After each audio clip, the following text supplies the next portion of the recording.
years ago, I was put through a program called the Employer Mentoring Scheme, which was designed to help minority students into management and leadership positions. So I've been very conscious of that for the past 10 years as I've worked my way through the corporate world. And I come from a management consultancy background. So I'm going to share with you maybe the 3 key items that I've learned from that time.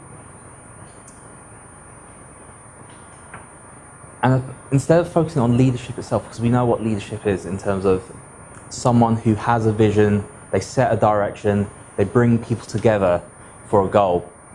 It's more about how they view certain everyday items that we think about. So I'm going to talk to you about one, how they view the world of work, their view on people, and then how they face problems. So the first topic I want to cover with you is a sort of myth that's starting to grow, I think, because of social media. So there's a growing view that in order to be a leader, you have to be an entrepreneur. And if you're an entrepreneur, there's an automatic reason for that. You know, you are the person who's the decision maker. You are put in a position of power to do that. So an entrepreneur takes on the business risk for an opportunity. But the thing that they don't discuss that completes that definition is that they also have to give up their time, their effort, and their ideas towards making something work. But there's an alternative term that very rarely gets discussed about, and that's an intrapreneur, or the idea that you can be an enterprising employee. So a lot of people go to work, but they sort of see it as they're taking a wage, but they're not really looking at how can I make the business better. But if they come at it from the point of view of an ownership mentality, like a custodian of the business, they're now putting themselves in a position where they can be a leader, where they can start practicing and developing that skill. And I think that's a very important thing, because not everyone is ready at the age of 20 to be an automatic entrepreneur. Leadership is a skill, and it's a skill like any other, and you have to practice it consistently in order to develop it. So a good example of this today is Google. They will ask you to spend 20% of your time each week working on a personal project. So what you're doing is you're going to have to give up your ideas towards a company in order to do that. And a lot of people are like, why would I want to do that? But the key difference between being an entrepreneur and an intrapreneur, as I said, you're giving up your ideas, you're giving up your time, you're giving up your emotional labor. But the difference is you transfer the risk onto the organization. So for a lot of people, this is a great way to learn and develop their skill set before they continue on in life. The average age of an entrepreneur is 40 or onwards. It's very, very rare that you hear about natural entrepreneurs. Richard Branson is an example of a natural entrepreneur because he started at a young age. But they are the exception, and because of their early entry, you get this like longevity story. So the media focuses on that. But in actuality, a lot more people are like Oprah. Oprah was a successful media personality before she became the founder of Harpo. She had to learn her skills and develop a leadership mentality and a unique view that drew people in. So that's the first item I really wanted to discuss, you know. How can you, when you go back to your place of work or whatever you are doing, look to make things better? It doesn't matter if you're an entrepreneur or you're working for someone, you should always have the mindset of how can I innovate and make this a better place. The second topic I wanted to cover. So as I mentioned, I'm a parent, and a lot of people have shared this with me over social media. It seems like it's quite popular on Reddit and LinkedIn.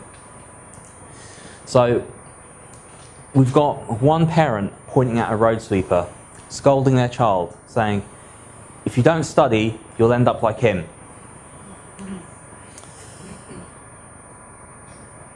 And we've got a second parent with a much more positive worldview, saying, if you study well, you can make the world a better place for him. And this reminds me of a story of mine from a few years ago. So, working in a bank, we were doing a sales role. And if you ever go to an electrical store and you buy a television, the salesman will try to give you a warranty as well, along with that. So you're getting in a fridge or a television, but they'll try to also sell you an additional insurance item. So when we were working in the bank, I had a similar type of role where you were rewarded for selling a financial product, but on top of that, we were meant to sell an associated insurance type product. And we were going about our job perfectly fine, and we were enjoying it. And one day, senior management came down, furious with us. You guys are, taking the absolute mickey here. You're getting insane bonuses, but you're not hitting your targets. They were giving us such a telling off, and I will never forget this moment. My team leader, she stood up, and she said, "No one here came here to do a bad job. Everyone comes to work to either do their job or to do an exceptional job, because they want to get a pay rise or a promotion. They've got bills and they've got families. And if they aren't hitting the targets that you want them to, it's because we, as a leadership team, haven't given them the tools and resources that they need in order to succeed." And the senior management were shocked at this, and they walked off with their tail between their legs. And so we went back to our work with the heat off us, and really grateful that our team leader had stood up in that scenario. But a few weeks later, the senior management came back, but this time they came with a training program. And they told us, you're selling products 40% of the time, but our target is 80%. And they ran us through weeks of training with new terminologies, new understanding of the features of the product, how we could walk our clients through this. And do you know what? After a few weeks, we did actually get that 80% target. All because our team leader understood our position. So going back to this picture, what's the significance of the road sweeper? Why is it both parents are giving us advice without considering his perspective? And the third thing I want to cover. So leaders face challenges like anyone else, but it's how they respond and overcome those difficulties. And given I'm talking here at a women's event, I'm going to focus on bias.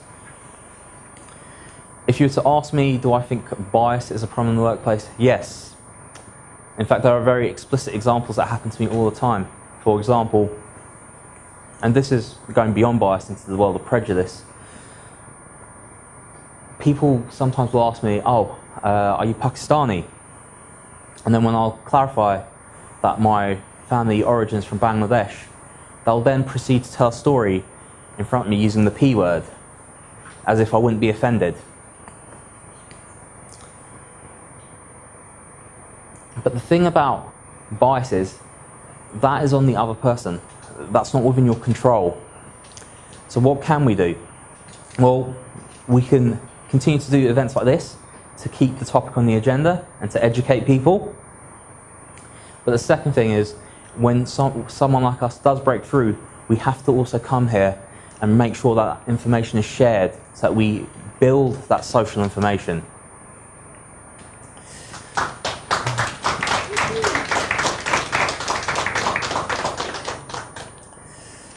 The second thing we have to do, everyone faces problems. Even a middle-class white guy in the city, sometimes he will discover he hasn't got the right posh hobby, he doesn't go on the right ski trip, or he likes cricket and they like rugby. So the thing is, it's how do they work around their problems? When I was younger, I was very naive about this, and I thought that people get promoted because, due to incompetence, but through their relationships. It's not true. People generally get promoted and they are competent, but the difference is their relationships. They are able to put across a better case to the management on why they should be the person promoted. And as a Muslim, I don't drink alcohol, so for me it could be very challenging in the city because I don't drink. But that doesn't stop me from putting a coffee in the diary. It doesn't stop me from putting 30 minutes in their calendar and taking a presentation to them. It doesn't stop me from putting my case forward. I think a lot of the time people don't understand, if they're from a minority background or if they're women, that part of the thing you need to do is put that case forward. I have been in promotion sessions where we've had two people who are identical and we can't tell the difference between them, and the differentiator in the end was which one of them asked for promotion, and that's the one who got promoted. The third thing about bias is it goes both ways. So 10-15 years ago, the agenda was much more focused on helping minorities up the management ladder, and at that time lots of jobs from the UK were being moved to India or to China through outsourcing, and lots of Asians saw this as an opportunity to go out there, either because they spoke the language or they understood the culture and they could translate and help facilitate that business interaction. And today, there are lots of companies with specific agendas for women and for gay rights.